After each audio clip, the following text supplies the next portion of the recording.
Depois de ter ganhado uma cabine efetivamente dupla nessa geração, a Fiat Strada agora conta com câmbio automático para assumir de vez o papel de se tornar um carro de lazer.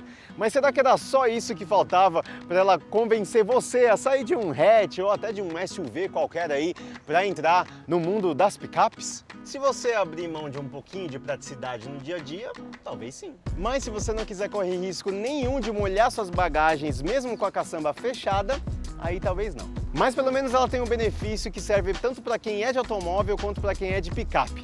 Ela pode ser tão econômica quanto a versão manual ou até mais. Quer saber se a Fiat Strada agora tem tudo o que precisa para te conquistar e quais são os pontos fortes e fracos dela? É só continuar comigo até o final desse vídeo, como você já sabe, porque essa é a avaliação KBB. Se esse é seu primeiro vídeo aqui com a gente, ou se você ainda não é inscrito no nosso canal, já aproveita para fazer isso agora.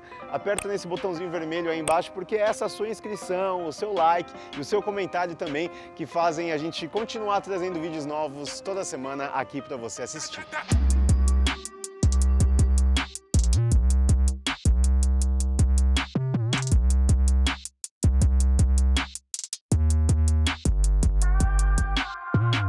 A versão que a gente vai conhecer aqui nesse vídeo hoje é a mais cara da Strada, na versão automática. Estou falando da versão Range, que faz sua estreia na gama da Strada, já que antes era uma nomenclatura exclusiva aí da gama da Fiat Toro. Bom, segundo a Fiat, essa versão aqui da Strada custa R$ 116.990. Mas é bem provável que quando você estiver assistindo esse vídeo aí no YouTube, esse preço já tenha mudado, sido atualizado, porque agora os preços mudam a cada semana, não é mesmo? Então o melhor a se fazer é você conferir no link aqui da descrição desse vídeo a página de preço da Strada dessa versão aqui, lá em kbb.com.br, porque a KBB, você sabe, é a maior e mais completa tabela de preços do país. Lá você tem ferramentas exclusivas para consultar preço de carro, tudo de graça para você fazer a sua consulta, e lá tem sempre preços atualizados para você consultar. Agora, se você precisa vender o seu carro usado, a dica para fazer isso é usar a Manheim Express aqui, manheim.com.br. Lá você vai ter o seu carro disputado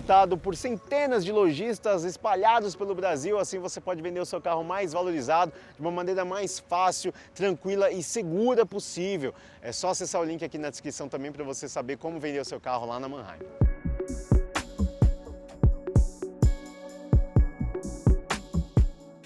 Assim como acontece com a Toro, a maioria, ou melhor, todas as diferenças da Strada Range para a Vulcano, que é da versão topo de linha da Strada até a chegada do câmbio CVT, são estéticas. Ela conta com inscrições Range na lateral e na traseira. Essa da traseira vem junto com a inscrição AT, nesse caso. Ela tem retrovisores pintados de preto, rodas de liga leve de 15 polegadas com design exclusivo e diamantado e faixas nas soleiras das portas. Essa versão Range da Strada também conta com este estribo lateral aqui, que pelas fotos e pelo vídeo deve dar toda uma cara aventureira, bacanuda, fica uma beleza, né? Mas no dia a dia eles não servem para nada, esses estribos aqui. Na verdade, eles mais atrapalham do que tem qualquer utilidade, porque como a estrada é baixa, você não precisa deste apoio para entrar e sair do carro, né? E aí quando você vai fazer isso, a chance de você sujar a sua calça, veja só, quando você sai do carro, é grande. Então se eles estiverem sujos de lama, esse estribo aqui, você vai sujar a sua calça quando você sair do carro. Agora, quando a gente vem aqui para frente dessa versão Range, ela tem basicamente a mesma frente que a gente vê na Vulcano, não tem nenhuma diferença entre essas duas versões. E o que é legal de destacar nesse caso, então, já que ela é a mesma frente da versão Vulcano, é que isso significa que ela traz um conjunto óptico de LED, tem DRL de LED e faróis de LED também de série nessa versão Range, e ela também conta com faróis de neblina de série. A única coisa que essa versão não tem é acendimento automático dos faróis, mas pelo menos eles apagam se você deixar eles ligados, acionados na alavanca ali, esquecer, por exemplo, desligar o carro e sair, o farol vai ser desligado sozinho junto com o carro, então pelo menos isso, mas eles não têm acendimento automático. Se você está amadurecendo a ideia aí de ter uma picape, agora que tem uma estradinha automática dando sopa no mercado, é bom a gente lembrar o seguinte: embora essa versão Range aqui da Strada venha de série com essa capota marítima aqui, é bom a gente ressalvar que essa capota não garante 100% de impermeabilidade em chuvas fortes, tá? Se cair uma chuva torrencial, aquelas chuvas bem fortes mesmo, aqui nessa caçamba, a chance de vazar líquido aqui dentro é grande. E aí se você tiver alguma bagagem, mala que não pode molhar de repente, saiba que você pode correr esse risco dependendo da sua chuva. Claro que em mais de 90% das vezes, a chuva que você pegar, chuva leve, média no dia a dia, não vai vazar nada aqui dentro, mas tem esse risco.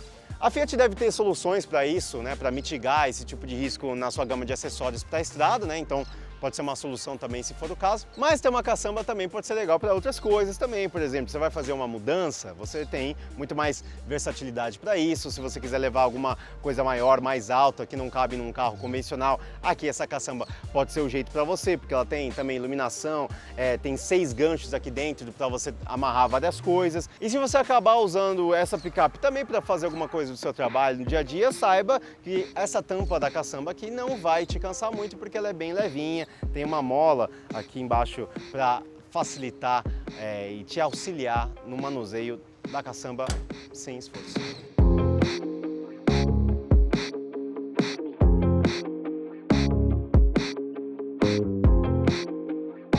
Porque a estrada não faz muito milagre, embora tenha 2,73 de distância entre eixos, é no espaço interno, né? Agora ela tem uma cabine dupla que é maior mesmo, como eu falei no começo, mas também não significa que a gente esbanje espaço interno aqui dentro, até porque a plataforma dela é derivada aí do Mob, né, e tudo mais, é um carro mais compacto. Então eu tenho 1,70, você está vendo que não sobra muita folga para os meus joelhos aqui, mesmo com o banco configurado como se eu estivesse dirigindo. Então 2 pessoas de 1,70 aqui.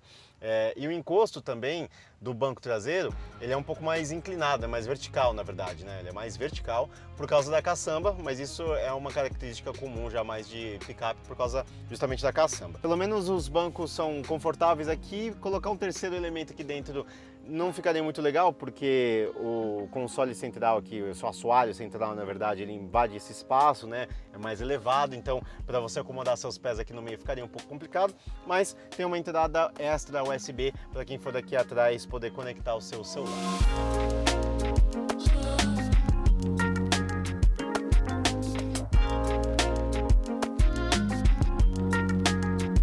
Aqui na frente a gente encontra outras personalizações exclusivas da versão Range aqui para a estrada, como essa inscrição Range aqui embaixo da central multimídia. Também temos esse acabamento aqui, essa pintura nessa peça de plástico.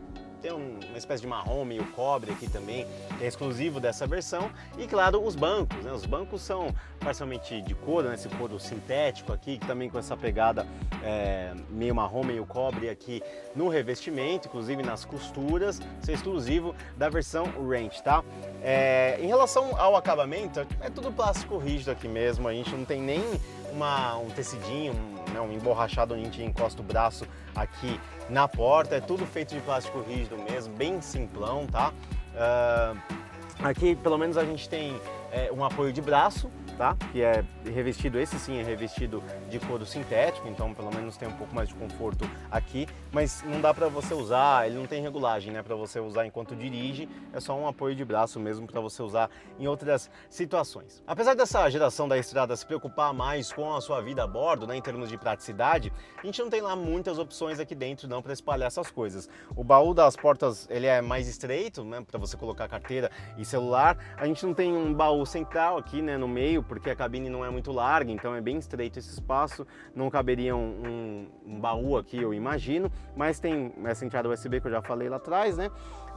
Aqui a gente tem um espaço embaixo do freio de mão, que eu não vejo muita utilidade para isso não, porque o freio de mão obstrui um pouco aqui, o carro se mexeu, mas fica tranquilo, não vou derrubar sua câmera, Gustavo. E aqui a gente perdeu um porta-copo nessa versão da estrada em relação às outras, mas foi por um bom motivo, porque agora ela tem carregador de celular por indução nessa versão, porque como a central multimídia pode ter compatibilidade aí sem fio com Android Auto e CarPlay, você pode agora deixar o seu celular no carregador wireless, que ele vai estar conectado à central multimídia e não vai ficar comendo tanto a sua bateria assim, se não tivesse essa função, né? Senão não teria sentido ser um Android Auto sem fio se você precisa colocar no seu cabo para carregar o celular.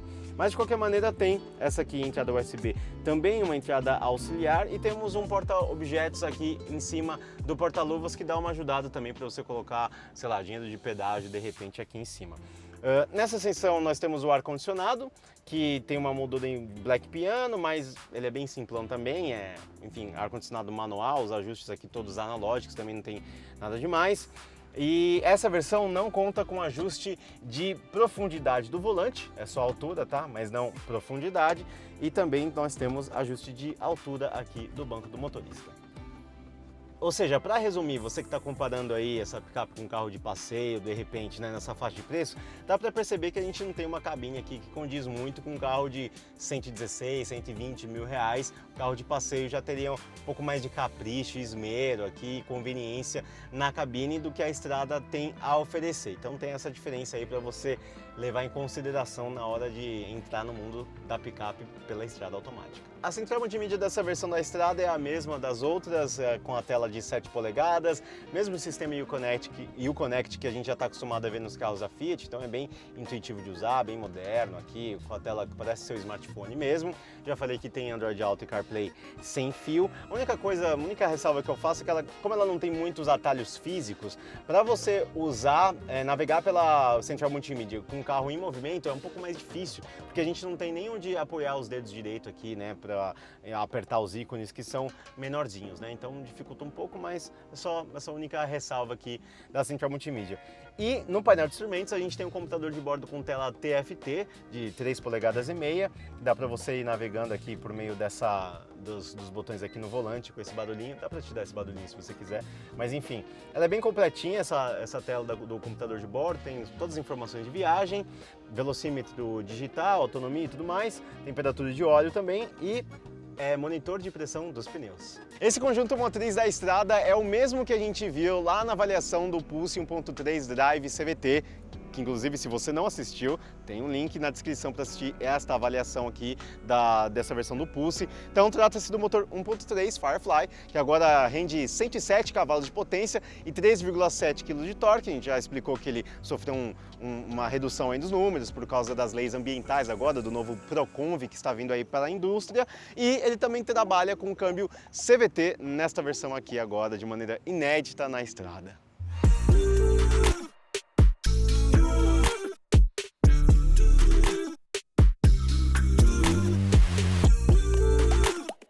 A primeira coisa que eu notei quando eu comecei a dirigir a estrada, comparando com o Pulse 1.3 CVT que eu dirigi, avaliei também recentemente, é que mesmo sem estar no modo esporte, parece que a calibração desse conjunto aqui está um pouco mais solto, para dar já um desempenho um pouco melhor para a picape, já considerando que talvez ela trabalhe mais carregada, né? De repente. Mas mesmo assim, isso não significa que ela entregue um desempenho muito vigoroso não. Aliás, nem no modo esporte, tá? Ela consegue fazer isso. No modo esporte nada mais faz do que aumentar aí o regime de giro do motor e tudo mais, para você ter uma aceleração também um pouco mais sensível no pedal aqui direito. Mas mesmo com o modo esporte acionado, não espere um desempenho muito encantador aqui da estrada CVT. Na verdade, segundo o teste da revista Quatro Rodas, a estrada CVT é mais lenta do que a manual na prova aí de 0 a 100 km nessa aceleração. Enquanto a manual fica na casa dos 13 segundos para cumprir essa prova, essa daqui precisa de quase 15 para fazer isso. Então você vai ter que ter um pouco de dose de paciência em termos de desempenho na hora de dirigir a estrada CVT.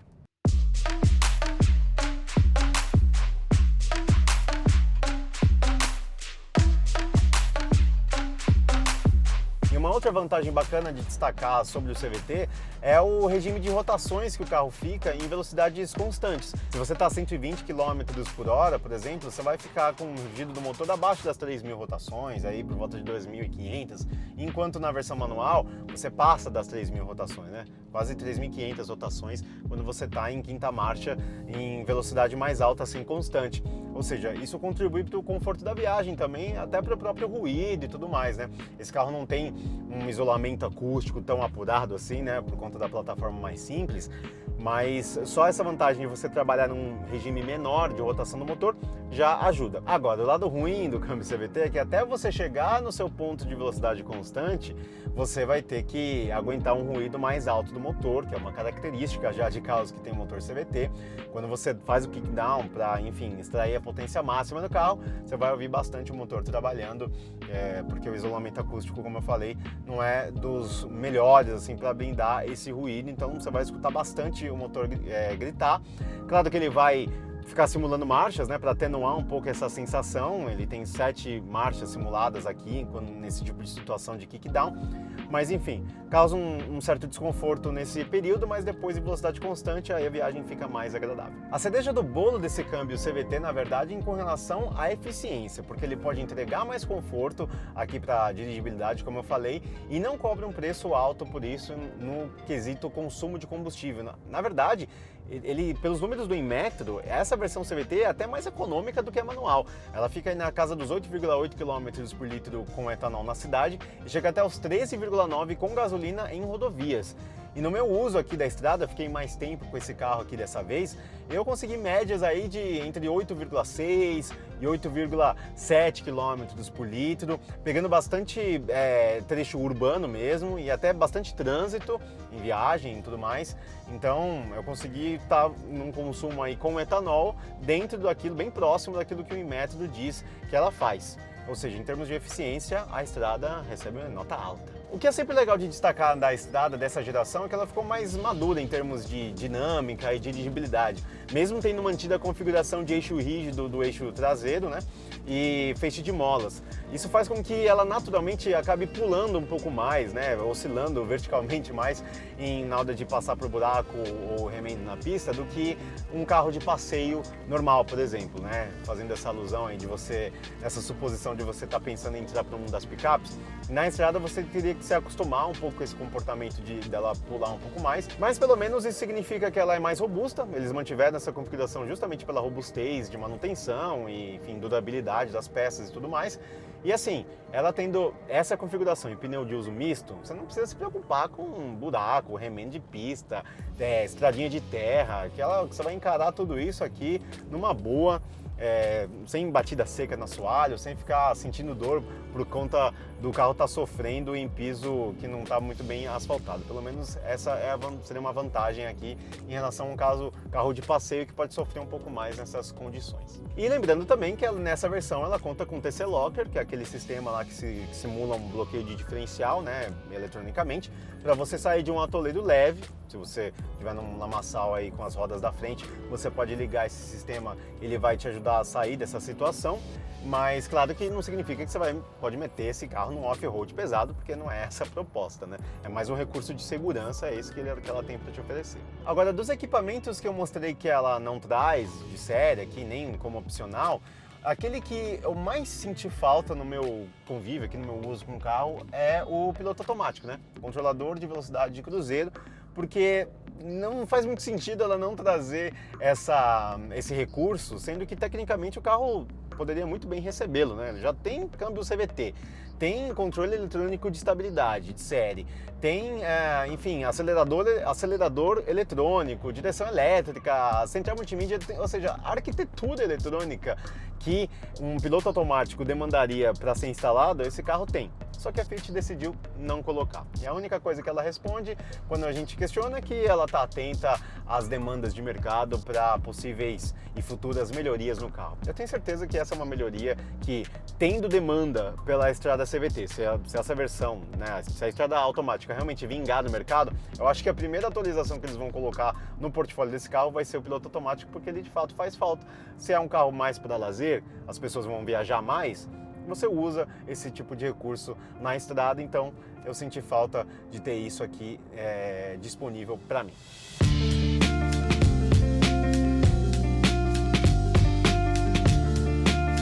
Além dos itens que mostrei no vídeo, a estrada ainda tem sensor traseiro e câmera de ré projetada na central multimídia e 4 airbags de série.